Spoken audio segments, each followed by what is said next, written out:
This first question, part A, work out the probability that it will rain on all 3 days.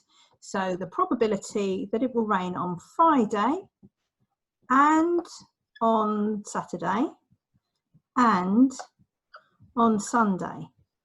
Now, in probability, where we're saying the word and, this means we're going to use multiplication in our calculation.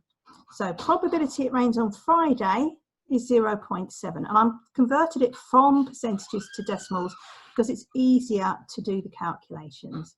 So probability on Friday is 0.7, probability on Saturday is also 0.7, and the probability on Sunday is still 0.7. So let's just do that.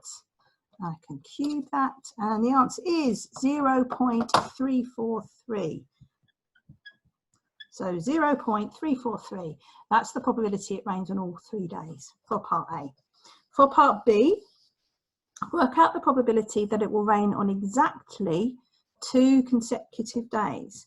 So again, if I've got Friday, Saturday and Sunday, it can either rain on Friday and on Saturday, but not on Sunday, or it doesn't rain on Friday, but it does rain on Saturday and Sunday. So looking at this first row, probability it rains on a Friday is 0.7, and it rains on a Saturday, so I'm going to use multiplication, is 0.7 as well. But the probability that it doesn't rain on Sunday, well, if the probability it rains on Sunday is 0.7, then the probability it doesn't rain is going to be 0.3. So that's the calculation. So 0.7 times 0.7 times 0.3 gives me 0.147. The next row, it doesn't rain on a Friday, which would be 0.3, but it does rain on a Saturday and a Sunday. So essentially, it's the same calculation, so that will be 0.147 again. So the probability that it either has this pattern of rain or this pattern of rain. Now, when we use the word or, this is when we are adding the probabilities together. So I can add these two together and I get 4, 9. So that's the probability that it will rain on exactly 2 consecutive days.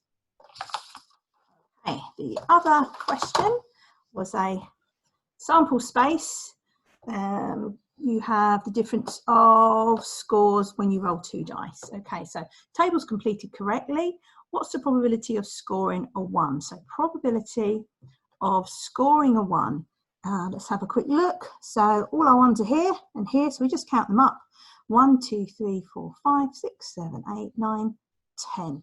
So the probability of scoring a difference of 1 is 10 out of the total number of possible outcomes there were. So this is a 6 by 6 grid, so there would be in the whole grid 36 possible outcomes. 10 of those would be a 1. You can simplify that if you like, but you don't have to. Okay, part C, what score has the probability of 1 over 18? Now, we've just said there are 36 possible outcomes, so I'm just going to convert this into an equivalent fraction, but with 36 as a denominator. So that would be, I'm looking for a number that appears twice inside this sample space. And if I just look at these extremities here, I can see that the only number that appears exactly 2 times is the number 5. So that's the score that has a probability of occurring 1 over 18.